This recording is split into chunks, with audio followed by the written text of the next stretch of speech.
ஆச்சி பாதாம் ட்ரிங்க். ஆச்சி பாதாம் ட்ரிங்க் ஒன்னு வாங்கினா ஒன்னு ஃப்ரீ. பொது உடைமை சிந்தாந்தம் வழங்கிய மாமேதை காரல் மார்க்ஸ் சிலை சென்னையில் நிறுவப்படும் என்று முதலமைச்சர் மு க ஸ்டாலின் தெரிவித்துள்ளார்.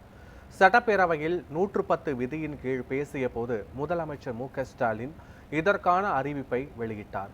உலக மாமேதை கார்ல் மார்க்ஸை தமிழக அரசு பெருமைப்படுத்த விரும்புகிறது என்று தெரிவித்த முதலமைச்சர் மு க ஸ்டாலின் அவரது நினைவு நாளான மார்ச் 14ஆம் தேதி தான் தமிழக நிதிநிலை அறிக்கையை தாக்கல் செய்ததாக கூறினார். அகில இந்திய ஃபார்வர்ட் பிளாக் தலைவர் மூக்கையா தேவருக்கு உசிலம்பட்டியில் மணிமண்டபம் அமைக்கப்படும் என்றும் முதலமைச்சர் அறிவித்தார். உசிலம்பட்டியில் பல முறை தேர்தலில் நின்று வெற்றி பெற்று மக்கள் நாயகனாக திகழ்ந்தவர் மூக்கையா தேவர் என்று அவருக்கு முதலமைச்சர் மு க ஸ்டாலின் புகழாரம் சூட்டினார். இந்தியாவை பற்றி யாரும் எழுதாத காலத்தில் மிகச் சரியாக இந்தியாவை பற்றி எழுதியவர் அவர்தான். தீர்க்க முடியாத முரண்பாடுகள் உள்ள பல்வேறு இனங்கள், குலமரபுகள், சாதிகள், சமய கோட்பாடுகள், அரசுகள் ஆகியவைகளை ஒன்று சேர்த்து உருவாக்கப்பட்டு இருக்கின்ற புவியியல் ஒற்றுமையைத்தான் இந்தியா என்று அழைக்கிறோம்.